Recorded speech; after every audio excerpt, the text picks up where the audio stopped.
Muy buenas. Aquí en SciMap tenemos una filosofía muy clara: entender para no tener que memorizar. Nuestra misión es coger los temas más enrevesados, desarmarlos pieza a pieza y volver a montarlos para que el entendimiento sea total. Y hoy nos vamos a meter de lleno en un laberinto psicológico que es fascinante y a menudo muy mal interpretado: el trastorno de personalidad por dependencia. Para que nadie se pierda, este es el mapa que vamos a seguir. Primero, vamos a definir bien de qué hablamos.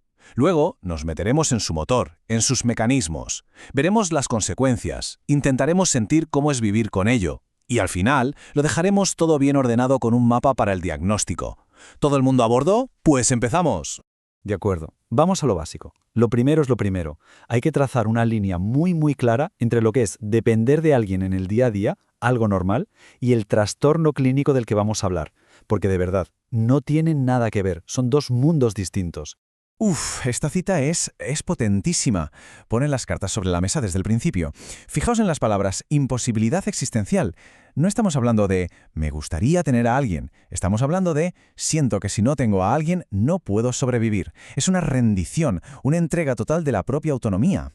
Y aquí la tenemos, la definición del libro, la clínica. Pero vamos a desmenuzarla. Ojo a las palabras clave, generalizada y excesiva.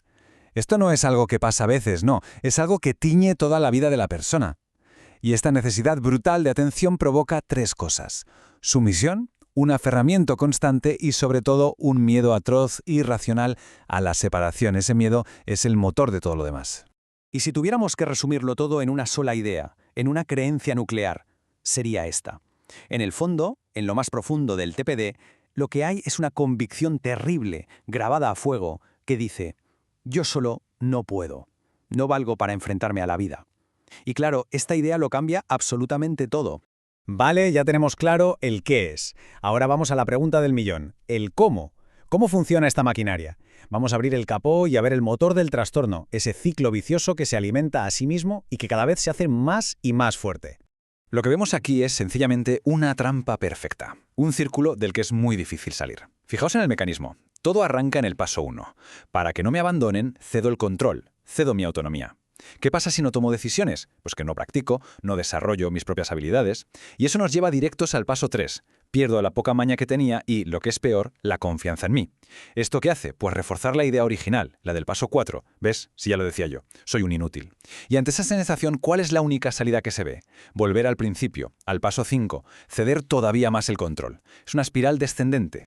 Para entender bien esa fragilidad interna, la metáfora del andamiaje es genial. Pensadlo, cuando somos pequeños todos usamos un andamio externo, padres, cuidadores, para construir nuestra personalidad. Pero lo normal es que, con el tiempo, quitemos ese andamio porque ya hemos construido nuestra propia estructura interna. En el TPD es como si ese proceso se hubiera quedado a medias. La persona sigue necesitando desesperadamente el andamio externo para no venirse abajo. Y esta analogía es que lo clava. Ilustra la diferencia de una forma brutal. ¿Que te deje tu pareja? Duele. Claro que duele. Pero para una persona con TPD no es perder a una pareja. Es la sensación de perder tu propia estructura, tu esqueleto psicológico. El miedo no es a estar triste, el miedo es a desintegrarse, a desaparecer. Es terror en estado puro.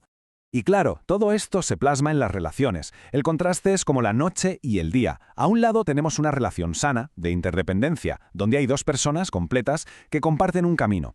Y al otro, la asimetría total del TPD. Ahí una persona prácticamente se anula para que la otra se quede. Se evita el conflicto como si fuera la peste. Querer a alguien es complacerle en todo, sin límites. Y toda la responsabilidad de la vida se delega. No son dos personas que eligen estar juntas, es una que necesita a la otra para sentir que existe. Muy bien, ya hemos visto el qué y el cómo. Ahora vamos a la parte más dura, quizá la más importante, las consecuencias reales. ¿Por qué es tan grave este patrón? Porque el precio que se paga por esta sumisión es una vulnerabilidad que te deja completamente a la intemperie. Este punto es fundamental para entender por qué aguantan situaciones que desde fuera nos parecen inaguantables. La lógica de una persona con TPD funciona al revés.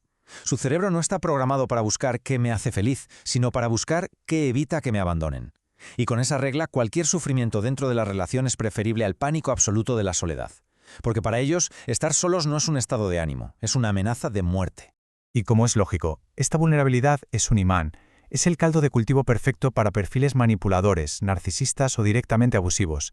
Alguien que necesita control, admiración y que no le pongan límites, encuentra en la persona con dependencia su pareja ideal.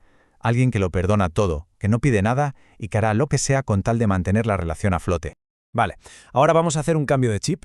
Vamos a aparcar un momento las etiquetas y los análisis clínicos y vamos a intentar ponernos en la piel de quien lo vive.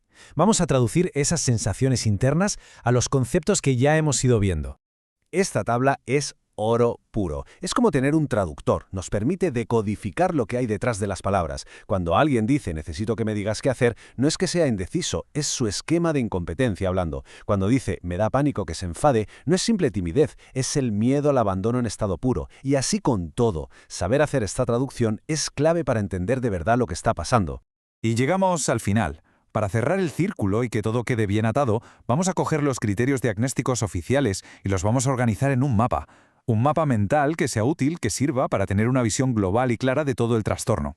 A ver, en los manuales de diagnóstico esto suele aparecer como una lista de 8 puntos, uno detrás de otro, y así es difícil hacerse una idea. Pero si lo organizamos así, en estos 3 grandes pilares, de repente todo encaja. Tenemos el área del pensamiento y las decisiones, el área de cómo se relacionan con los demás y en la base de todo, el área emocional, que es donde está el miedo. Verlo de esta forma nos permite entender cómo se conectan los síntomas entre sí.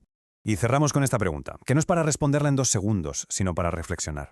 El contexto lo es todo. Hay culturas donde la familia es lo primero y las decisiones se toman en grupo, o donde la subordinación se valora. Entonces la gran pregunta es, ¿dónde está la línea? ¿Cuándo deja de ser algo cultural y empieza a ser algo patológico, algo que anula a la persona? No hay una respuesta fácil, y ese es precisamente el gran reto para cualquier profesional de la salud mental. Ahí lo dejamos.